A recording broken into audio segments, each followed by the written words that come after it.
Excellency Ferdinand R. Marcos Jr.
Muli ang Pangulo ng Republika ng Pilipinas, His Excellency Ferdinand R. Marcos Jr.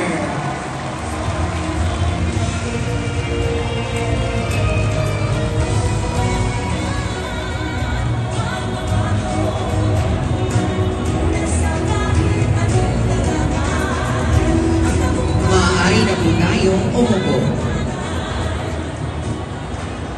Para sa panimulang bahagi ng ating programa, inaanyayahan po natin si Cagayan de Oro City Mayor Orlando Uy upang magbigay ng kanyang pambungad ng talumpati.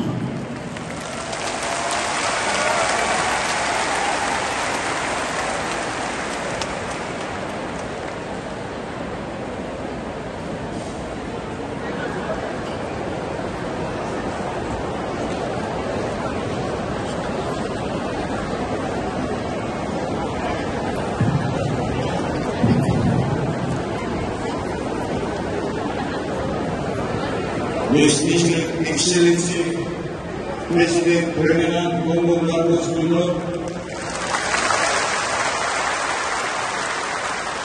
House Speaker Ferdinand Martin Romualdez, members of the House of Representatives,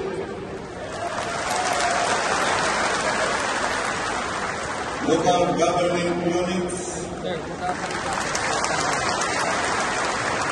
members of the Executive Office, ladies and gentlemen, good afternoon. Una sa lahat, pasasalamatan po natin ang Panginoon sa panahon ito na tayo pinagsama para paigtingin ang mga pamaraan natin sa pagbigay ng serbisyo ng ating mamamayan. Let us thank the Lord for this fellowship and for bringing to us no less than the President of the Republic with his department secretaries to personally hear us out and to personally extend to us the direct services of the government. Public service is not an occupation, but it is a vocation. A public servant is not a position or a person holding a government position, but an individual with a personality that upholds the interest of the people above oneself. Sa pagtanggap ng katungkulang ito, mayroong mga sakripisyo na kailangan gawin sa pagbigay ng oras, sa pagtiis ng init, at sa paglimot sa pagod para lang makausap at mabigyan ang nararapat na serbisyo ang mga nangangailangan. In behalf of the city government of Cagayan de Oro, I am honored that the President of the Republic President Bongbong Marcos and his administration is also doing what we believe is the right thing to do. He is bringing government closer to the people, and he is bringing the people closer to the government. Sa aming pananalitang Bisaya, sinasabi po natin na ang gobyerno dool sa katawan o ang katawan dool sa gobyerno. Mr. President, your presence here affirms that we at the city government of Cagayan de Oro City is doing the right thing for our people.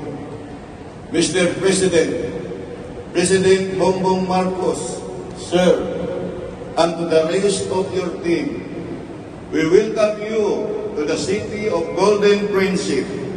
We welcome the services that you are bringing to our people. We welcome the national government's support to the city in facing its current challenges. We welcome your message of unity among Filipinos, and we welcome your leadership of a government that promotes sincerity in public service. Mr. President, as always, you and your family will always be like a family to us as well. Welcome to Northern Mindanao and to the city of Golden Principe, Cagayan de Oro City. Maraming salamat po, Mayor Uy.